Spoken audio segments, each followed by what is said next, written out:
Halo, selamat pagi semua. Kembali lagi pada pembelajaran asinkron mata pelajaran pemanfaatan sumber daya dengan judul Local Economic Development atau bisa disingkat LED. Melalui materi ini, diharapkan mampu mendukung mahasiswa untuk mampu menguraikan potensi sumber daya di Kalimantan. Hal ini didasarkan pada sub CPMK 2 pada perkuliahan ini. Poin pembahasan pada pertemuan kali ini adalah sejarah, definisi, komponen, kendala dan isu, kolaborasi, serta sumber daya Indonesia. Apakah kalian sudah siap untuk mendalaminya? Mari kita mulai. Sejarah implementasi LED di Indonesia sudah berjalan sejak 1998 yang telah terbagi dalam 5 tahapan. Tahapan pertama yaitu partnership LED pertama kali yang diimplementasikan oleh Bappenas, UNDP, dan UN Habitat pada tahun 1998. Tahapan selanjutnya pada tahun 2003, partnership LED berakhir dan tidak ada kelanjutan. Namun sejak 2011, LED dilanjutkan melalui program RED-GTZ atau GIS program. Mitra Indonesia yang resmi dalam program ini adalah Kementerian Perencanaan Pembangunan Nasional melalui lembaga Bappenas.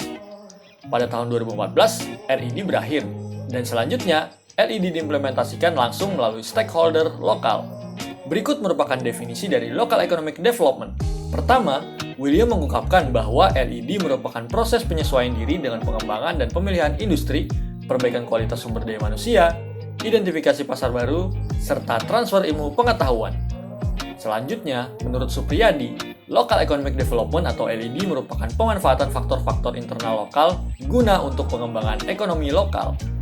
Melalui definisi tersebut, dapat disimpulkan pula bahwa pengembangan ekonomi lokal atau PEL atau Local Economic Development atau LED berbasis kawasan merupakan salah satu implementasi dari konsep social development. PEL paradigma baru dilaksanakan berbasis kawasan melalui kolaborasi pemerintah, korporasi atau badan usaha, atau pasar, dan masyarakat untuk peningkatan kesejahteraan seluruh warga.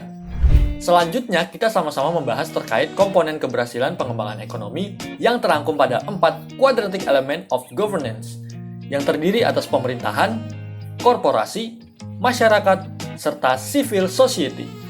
Kendala yang dihadapi dalam perkembangan ekonomi adalah kolaborasi yang tidak tersistem atau fragmentasi, kolaborasi yang tidak memberikan dampak signifikan atau aditif, serta kolaborasi yang memberikan hasil yang buruk atau antagonis. Sehingga kolaborasi yang diharapkan untuk mencapai keberhasilan pengembangan ekonomi adalah kolaborasi dan sinergisme PEL atau pengembangan ekonomi lokal yang dapat dicermati pada skema berikut.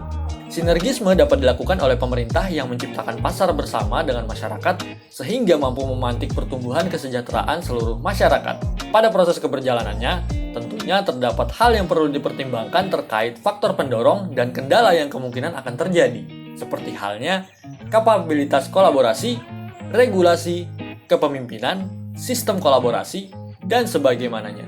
Sehingga hasil dari kolaborasi tersebut dapat dihasilkan berupa komponen sinergisme, kurang sinergis, terfragmentasi, aditif, antagonis, maupun sektoral.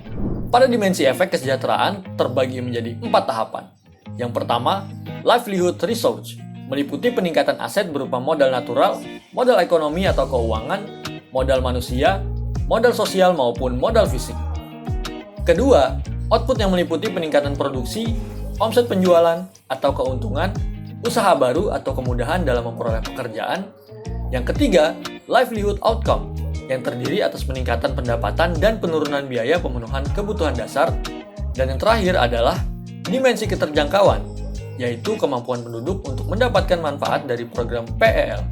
Selanjutnya, kita akan membahas terkait isu strategi LED di Indonesia, yang diantaranya adalah kurangnya koordinasi antar institusi baik secara vertikal maupun horizontal pada level pemerintahan. Yang kedua, terbatasnya jumlah dan kapasitas fasilitas ekonomi lokal.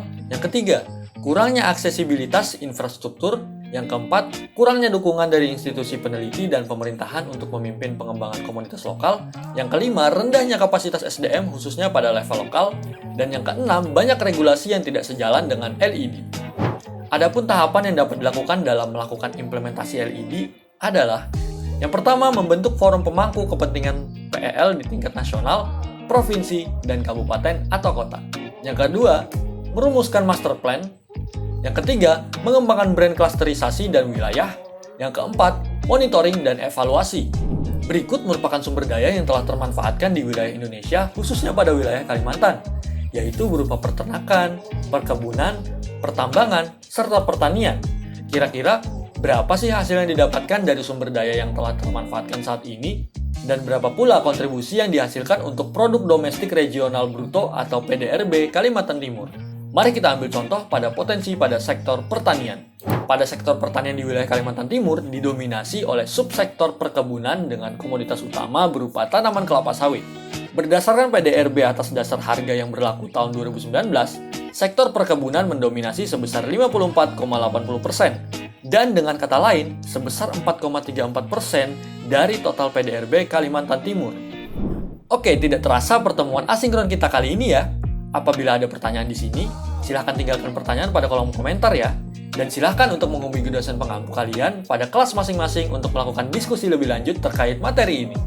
Terima kasih rekan-rekan semua, sampai jumpa pada materi pembelajaran asinkron selanjutnya. See you!